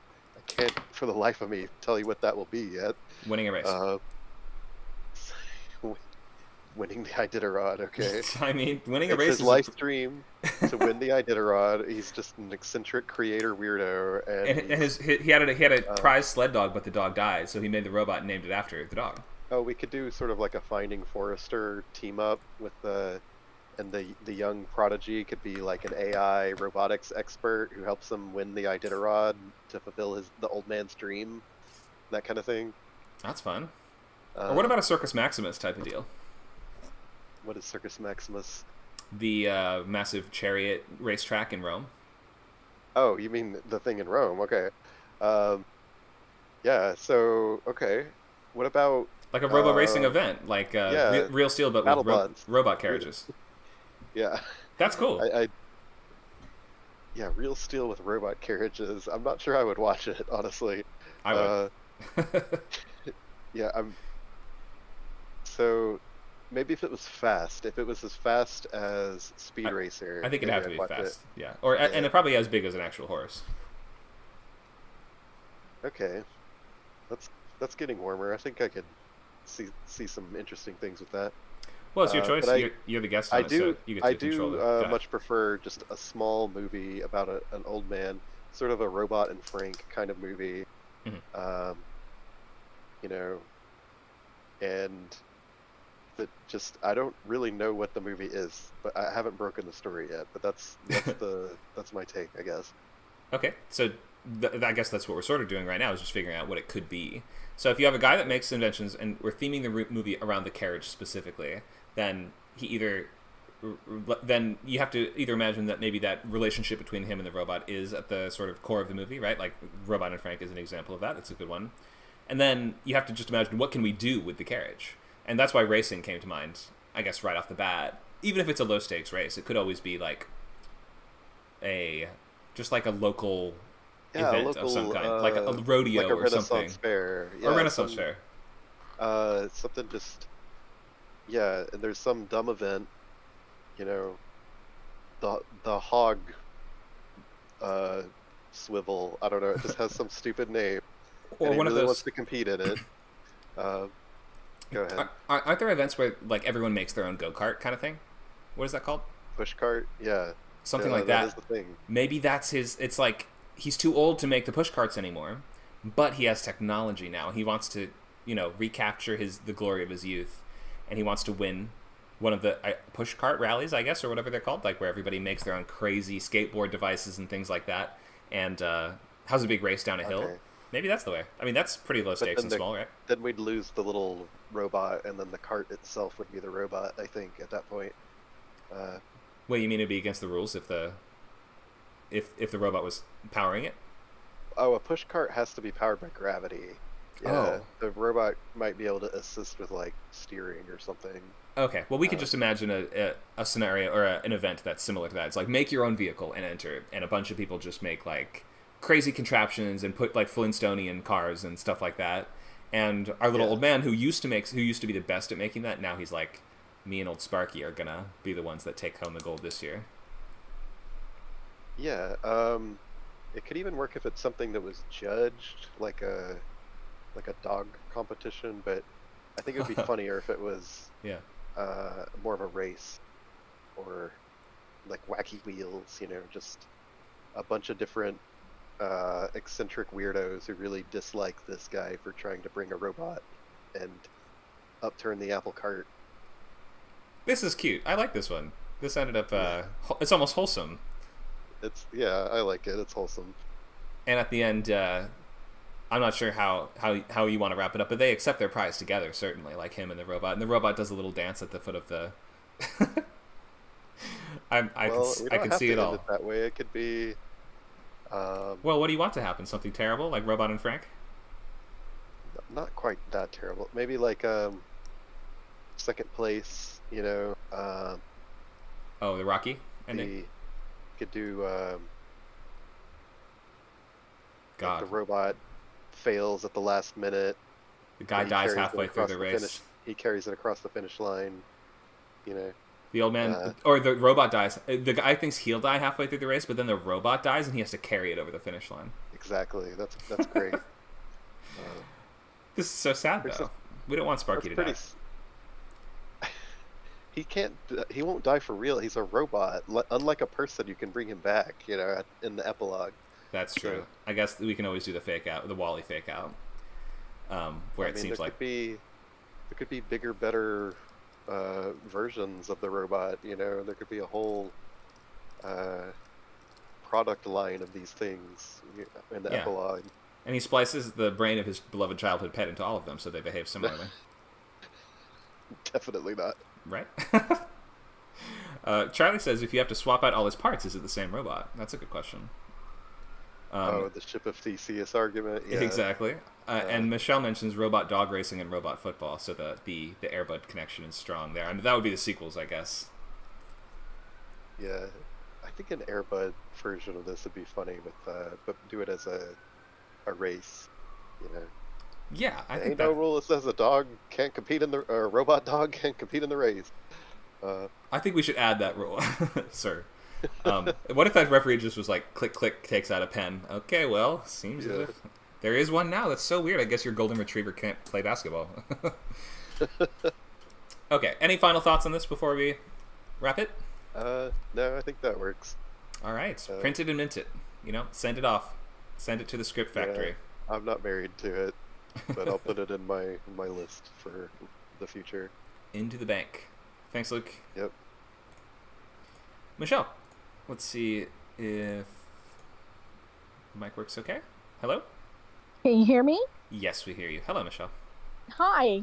I just want to say that I'm kind of close to these things because when I had my nanotechnology company, right after it folded, I had the opportunity to get into artificial meat, and I didn't take it. Yes, and that was one of the worst mistakes I ever made, and I made it because I kept saying, look, 10 years from now this might be a thing, but right now, we can't even get something to market. And by the and I happen to know a little bit about this. My sister is a farmer. She raises cattle. Okay, she's told me all about the problems she's had with cattle. And, artificial meat's going to taste like crap, and blah, blah, blah. And so, anyway, but, okay, yeah, if you prefer to choose it for that reason, you could, obviously, or then we have another option about the flying taxis as well. Which one do you like more? Well, my ex-boyfriend, when I had my company, said, when you become a billionaire, I want a flying taxi. I said, okay, good, but it never happened. I had some money, but I didn't have that kind of money. Anyway. Let's do the meat. Okay. So, I'll bring up the article and we can take a look. All right. Scientists are working on ways to achieve something. Wait, hang on. So the very notion of resurrecting the long-extinct woolly mammoth was the stuff of fantasy not that long ago. But scientists are already working on ways to achieve something close to that, using DNA from soft tissue and frozen mammoth remains, and meshing it with that of a modern-day elephant. But while such de-extinction projects may not ultimately succeed, one company is already trying to lay claim to having produced the first meat product made from mammoth DNA. So an Australian cultivated food company that creates meats in laboratory settings from animal cells says that it has used advanced molecular engineering to resurrect the woolly mammoth in meatball form by combining original mammoth DNA with the African elephant DNA. The companies first identified the mammoth myoglobin, which is a protein that's the key to giving meat its color and taste. So I guess it'll taste authentically like a woolly mammoth. And then use or an elephant. Right, and then use publicly available data to identify its DNA sequence in mammoths. So it's not 100% mammoth, it's spliced with elephant, but at the same time, it's like the closest we're going to get, really. And we don't have to read the whole article. You can sort of just take it where you want. And go off from there. So what are your initial just thoughts right off the top of your head based on this? Well, they say everything tastes like chicken. As in that's the goal, or as in like... No. I mean, it's probably going to taste like chicken. It probably won't be like... I've had bison before, and I've had beefalo, and that was pretty good. But I've had good beefalo, and I've had bad beefalo. And best beefalo I ever had, or just straight bison, was in Yellowstone. So it really determines how you raise them. But I'm thinking, all right, I see lots of comedy, lots of horror, maybe a few, like Free Willy, Oh, sure, that's fun. Free Willy on land, So all right, so let's say I don't pass up that opportunity, and I'm doing that as well as writing, and I say, okay, so, I've got first dibs on mammoth, mammoth burgers, and okay, there's this ancient virus that we didn't know about, in the mammoth burgers, and maybe it becomes a horror movie where people, they don't turn to zombies, but they Turn into mammoths. they you know but, Start growing tusks. That'd be kind of scary. right, yeah, it would be kind of weird. They begin growing, very long trunks. That would be weird. Okay, yeah. You mentioned the sort of Free Willy version of this too, which might be sort of a little. I don't know if you saw a movie called Okja on Netflix. It's spelled Okja, Okja. But it's sort of similar. It's like in a world where they've invented a new animal just to eat it. It's like a sort of giant pig sort of thing. It's like the perfect food source. Then a little girl basically has a pet one, and it gets taken, and she has an adventure to try to get it back. That's kind of how that. So maybe something along those lines would be like we make we bring back a baby mammoth, right? Or like resurrect a baby mammoth, and then you have this sort of like kid bonding with the animal type story. Could go that route too. Oh, that would be. Let's pick a question. So my pet mammoth, am I done? No, let's pick a question. Let's so these all have questions attached to them, but we just go either who, what, where, when, why, or how.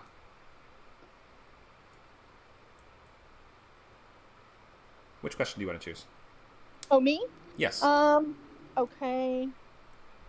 Let's try how. How? Okay. So how does this disrupt things? We don't need to eat cattle anymore, so the vegetarians and vegans are, they were happy, but now they're also angry because, mammoths, the mammoth elephants, they have, they have souls and personalities, and we shouldn't be eating them. And we all just happen to love that mammoth elephant burger. We have elephant sized mammoth burgers or mammoth sized elephant burgers, and they're just delicious. And your doctor tells you, look, you gotta cut down on the mammoth burgers, okay, because you gained 30 pounds, and now McDonald's has serious competition from Mammoth Burger. Like I've created Mammoth Burger, and and instead of the golden arches, it's the giant tusk. Right, sure. So you could disrupt the food industry and right. I guess agricultural and meat industry in general, right? Well, but here's the problem. Okay, we're actually going to grow mammoths. They're very big animals, what are we going to feed them? And, they're going to take up a lot of space, but it is better if we're creating artificial meat. We can control that process. We don't have to make giant animals, Yeah. So, and in real life too, I don't even think we have to make the whole animal. Like you grow just a little bit of meat at a time, right? But in a story, we might imagine that they want to grow the full thing just because it might give us more options just from a writing perspective, right? So either way, you can imagine it either way. Okay, so in this case, environmental activists / terrorists, they have grown. Real woolly mammoths / elephants have been grown, and they're angry because they're being butchered for meat, even though in reality, it's just in the lab. There's no whole animal, but somebody has gone and done that, and now it's Free Willy. They want to release that animal into the wild. It's going to be released it's going to go into Wyoming or something on some person's farm, or maybe they're going to take it to Russia and let it, roam the Russian steppes. So now it's a Free Willy moment. So it's free. I don't know, like release the mammoth. Release the mammoth. That's a fun title. Right. Yeah. So maybe a rescue storyline where there's a meat company that is maybe not supposed to make the full animal. They're only supposed to grow tissue samples, but they produce a full one either on accident or for a specific reason, and then eco-terrorists, or maybe not even terrorists, environmental activists show up to try to save it. That could work. Yeah. So that's a Free Willy. The horror one we already did. Maybe people begin growing tusk. It's a B movie, but it becomes a cult classic. And then, I don't know what. Maybe a love story. Oh, what's the love story? I don't know. I um okay, mammoths are produced, and we discovered that, and that that they have that they have feelings like we do. They have their brains are almost as intelligent, or as intelligent, but they don't have human language, but they understand it, like dogs and cats. And you know you have two mammoth lovers who've been separated, and the female is pregnant and she gives birth by herself, and these really compassionate people want to get the two back together, and they fall in love. Oh, the animals fall in love. The animals were in love, and the rescuers also fall in love. So they Oh, okay. reunite. They reunite the mammoth couple. The mammoth father finds out, this is my child, and the two people fall in love, and it's a strange of love story. I like a two-hander where one of the couples are both animals. That's kind of funny. Like, you don't see that very much, do you? No, you don't. Mostly because animals don't really have the concept of being couples the same way. I guess some animals do mate for life. I think elephants do. Elephants mate for life? Yes, they do, and see, that's the thing, that Yeah. is that they're part elephant. Maybe that's it, and Sure. Also penguins mate for life. Sure. And so anyway, I don't know. In a comedy, a comedy could be, the mammoth can talk. Oh, that's fun. And it's in a zoo, and it's people come to see it, and it's not happy being in a zoo, and they discover, oh my god, I don't know, Michael the mammoth can talk, and Then it breaks into the meat lab and grows a bunch of friends for itself, like gremlins. well, yes, maybe so. I mean, I don't know, with it doesn't have thumbs like we do, but I don't know, maybe it can use its tusk. The trunk is pretty prehensile. It's pretty Yes, dexterous. it is. So maybe that's it. Maybe it can, it does that. I mean, I don't know, but and they escape from the zoo, So when we grow into the lab, we amplify the intelligence by splicing. Maybe the mammoth is a highly intelligent animal, and the elephant is too. And when we splice them together, they become exponentially more intelligent, and actually now can have human level sort of sapience, right? Right, and I don't know how they're able to talk, but and they, like elephants do, they have like elephants have infrasound, where they can, hear sounds from miles and miles away, and they can produce those things. And they can produce it too, and we can't hear it, but they can, and so they're calling their elephant friends to help them come, rescue them. I don't know, but there's, again, maybe there's like, empathetic zookeepers who, but there's a comedy of errors. I'm thinking of the movie Zookeeper. I love that movie. And it's a comedy of errors, Sure. And we could get the elephant to talk as well if you have a brain implant that reads. We already have stuff that's going down this road. Okay. It can read its electrical impulses from its brain and reinterpret those using AI and synthesize it into speech, like the dog from Up, or like something like that, right? So I think we could think of a sci-fi reason why it would actually be able to synthesize its thoughts into expression.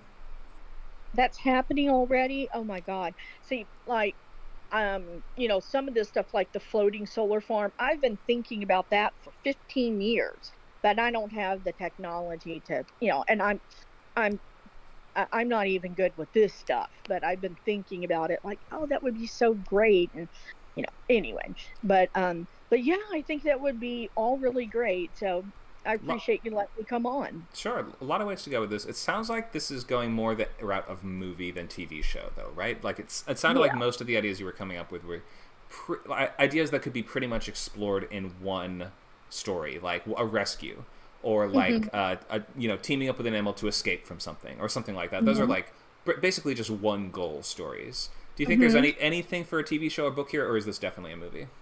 Well, it could be that you've got you've got a zookeeper, and you've got a drama about the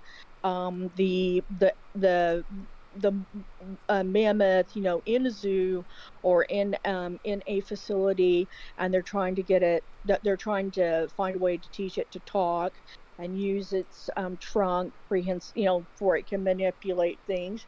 And over the arc of the season, it finally learns to say, dada, and they're like, "Oh, it said it," and then the female is pregnant, and when the baby is born in the next season, it looks up at the veterinarian, and says, "Mama." It can like talk immediately, that sort of thing. And then in the next episode, it's like, "Hey, where's my food? Come on, what's the deal?" Yeah, it's like right, exactly. It's like smarter and smarter. Right. I don't want grass. Are you kidding me? Like, no, what I really want is a muffin or a croissant. Right. If this was a show, I feel like limiting it to just mammoths, though, sort of feels almost like we could take, if it was a show, you'd almost want to have it be like there's a genetic research lab that is resurrecting the meat of lots of extinct animals, and the mammoths are just like one character or one episode of the show. I feel like you could have the dodo. You could have.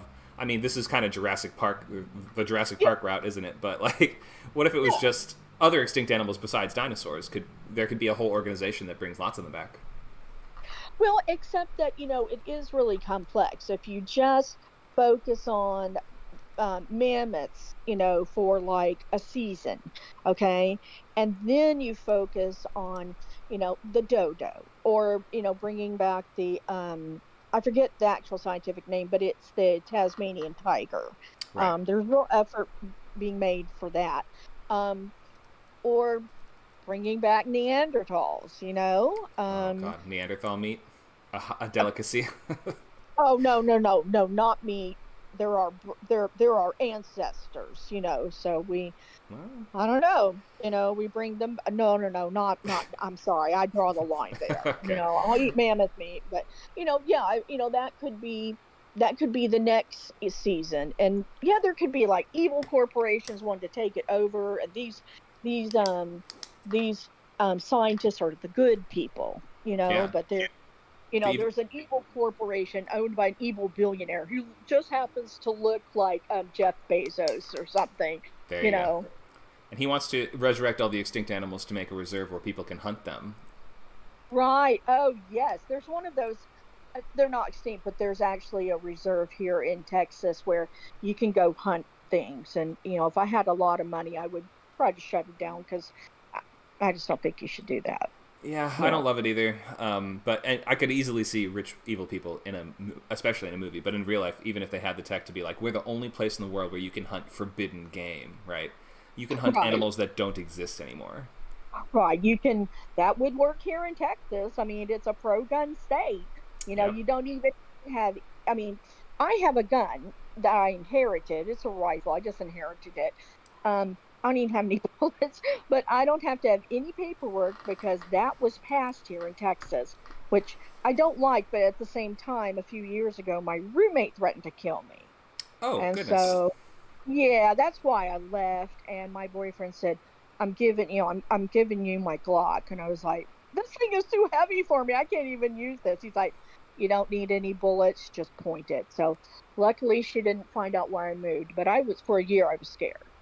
Goodness gracious. Okay, well, a whole can of worms there to be opened. I can tell. So we can wrap up for today. Thank you again for all your brainstorming on this topic. Oh, no problem. So we're at the end of our and thank you to everybody also that shared and contributed today. This was a fun event. I hope everyone is starting to think of how we can narrow down from the larger topic of a big idea, and then by just asking questions and coming up with theoretical possibilities, and what if it went this way? What if it went that way? How could it be used for good? How could it be used for bad? Then it's going to lead to you writing more nuanced sci-fi stories that go beyond just the basics of this technology is bad, here's how it could kill us, right? It's more complicated than that. Like, we want to know not only how it could kill us, but how it could help us, how it could save us, how we could heist it, how it could heist us. How would it be a danger? How could it be exploited? How could other people exploit it? How could good guys exploit it? How could bad people exploit it? So all these questions, I think, are just really valuable when you're digging into the basic idea of your sci-fi, because you want to find that core central sort of scientific premise, and then peel away more and more and more layers of it until you can find sort of that interesting human truth at the center. So thank you again, everybody who has stopped by. Any last questions or thoughts before we wrap up for today?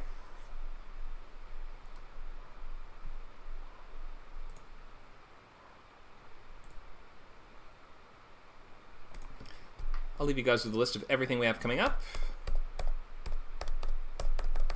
Oh, do we have one? I think it was just in the chat, actually. Maybe we can repost it in the chat, or I'll link to that comment. But we have later today, since today is Saturday, we will have Writer's Voice at 7 p.m. There's also a lab if you're an unlimited member. Writer's Lab is today from 4 to 6, so you can bring your questions, topics, and any writing you've done up to 5 pages for feedback. And then tomorrow we have features from 10 to noon, and there will be table readings at 2 p.m. Class schedule is in the Discord comments. I will repost that comment at the bottom of today's chat session. Thank you guys so much. We would look forward to seeing you soon at your next Script Camp event or class, and definitely stick around WordCamp. Here in this server, for the next couple of weeks, we will have these more one-off classes that are going to be open to everybody, public, and from 12 to 2 p.m. on Saturdays for the next few weeks, up until we start our new boot camp session, which will take you all the way through a brand new book from beginning to end, from plotting all the way through writing and executing the whole book in about 12 weeks. That's all I've got. Thanks a lot, guys. See you soon. Have a great rest of your weekend.